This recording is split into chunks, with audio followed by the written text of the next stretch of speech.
Zelensky condemns vile Russian strikes lasting 12 hours. A Russian aerial bombardment that lasted more than 12 hours has killed at least 4 people and injured at least 70 others in Ukraine. President Volodymyr Zelensky said the deaths all occurred in the capital, Kyiv, where many of the projectiles were aimed, and the victims included a 12-year-old girl. The barrage, involving nearly 600 drones and several dozen missiles aimed at 7 regions of Ukraine, is one of the heaviest in recent months. Zelensky warned that Ukraine would retaliate and said the vile attack showed Moscow wants to continue fighting and killing. Russia said it struck military facilities and industrial enterprises supporting Ukraine's armed forces. For Ukrainians, aerial bombardments can be both random and routine. They tend to occur late on Saturday evenings. In this case, the first sirens were heard at 2200 Greenwich Mean Time. The sound of anti-aircraft fire was punctuated with occasional explosions, presumably either from the sound of an intercepted drone or one hitting its target. In Kyiv, the country's Air Alert app urged people to head to shelters and stay there. They were followed by pings warning of an increased aerial threat as hundreds of drones descended on the city.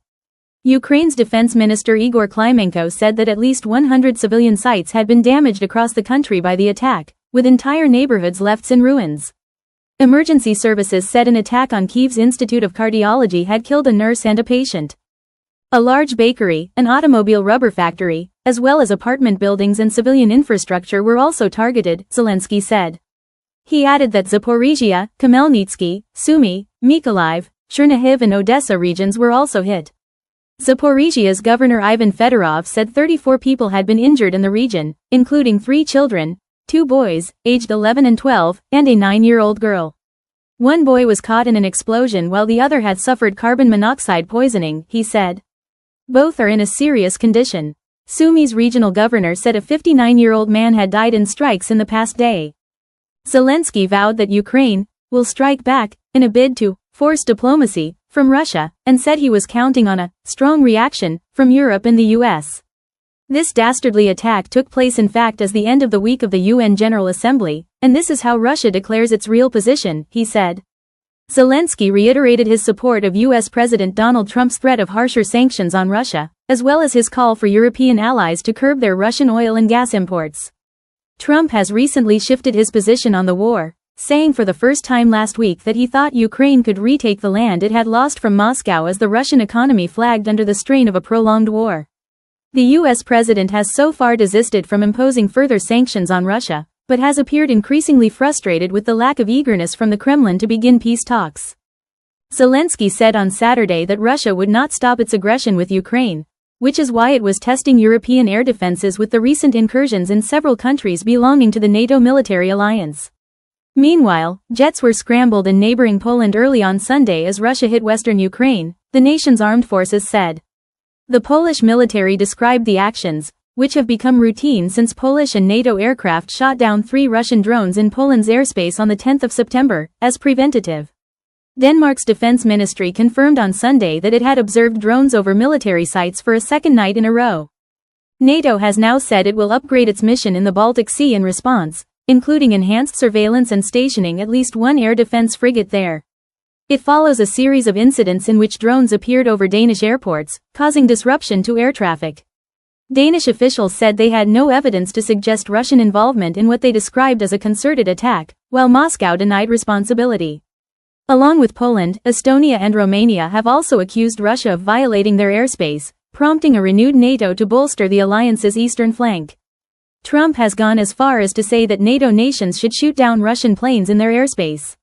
In a speech to the UN General Assembly on Saturday, Russia's Foreign Minister Sergei Lavrov said his country had no intention of attacking EU or NATO member states, but warned of a decisive response to any aggression directed towards Moscow. RAF jets join NATO air defense mission over Poland. British fighter jets have conducted a NATO air defense mission over Poland as part of an allied response to Russian drone incursions into Polish airspace, the Ministry of Defense said. The RAF Typhoon jets were deployed over Poland on Friday night as part of the military alliance's mission to bolster its eastern flank. Tensions have escalated following repeated Russian violations of NATO members' airspace this month, with a drone detected over Romania and then warplanes in Estonia's airspace following the incursions into Poland. Russia has denied or downplayed the violations. Defense Secretary John Healey said the RAF flights sent a clear signal NATO airspace will be defended. He added, "I'm proud of the outstanding British pilots and aircrew who took part in this successful operation to defend our allies from reckless Russian aggression."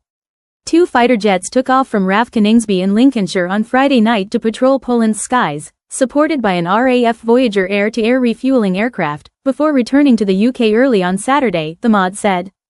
NATO had announced the mission, dubbed the Eastern Sentry, on the 10th of September following 19 drone incursions into Polish airspace. Healy confirmed that the UK would be involved when he visited RAF Bryce Norton 5 days later. Describing Russia's actions as reckless, dangerous and unprecedented, he said, "When we are threatened, we respond together." Moscow maintains that it has no plans to target facilities in Poland. Drones and missiles have sporadically veered into countries bordering Ukraine in the years since Russia's full-scale invasion in 2022. But the arrival of 19 drones into Poland on a single day was the most serious incident of its kind and the first time a NATO member has directly engaged Russian drones since the war began, with Poland shooting down 3 of them. Polish Prime Minister Donald Tusk said it was the closest we have been to open conflict since World War II. Romania was the second NATO country to report a Russian drone had breached its airspace on the 14th of September. Then on Friday, Estonia requested an urgent consultation with other NATO members after 3 Russian warplanes entered its airspace, without permission and remained there for a total of 12 minutes. Russia has denied violating Estonia's airspace. NATO's Article 4, first triggered by Poland after Russia's drone incursion, allows member countries to bring any issues of concern to the North Atlantic Council, the alliance's main political decision-making body. The RAF operation comes 85 years after the Battle of Britain, when Polish pilots fought alongside the RAF to thwart sustained German air attacks in Britain's skies during World War II. It is especially poignant that RAF pilots and crew are once again standing shoulder to shoulder with Poland in defense of our shared security, Healy said. Air Marshal Harv Smith, Chief of the Air Staff, said the UK's partnership with NATO has never been stronger. "We remain agile, integrated, and ready to project air power at range."